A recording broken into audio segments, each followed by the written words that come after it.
Hello, welcome to Simple Answers. In this video, I will be showing you how to send a test email on Mailchimp.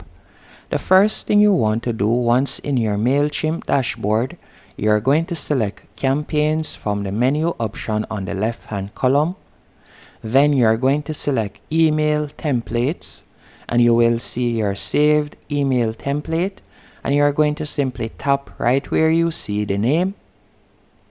After you have done that, you are going to see your saved email load up, and in the top right hand corner you are going to see preview and test. You are going to tap on that. Then you will see the option send a test email. You are going to select that, and from here you can enter the person email address that you would like to send the test email to. Then tap on send test, and that's it. Hope you found this video helpful and informative. If you did, be sure to hit the like button and subscribe.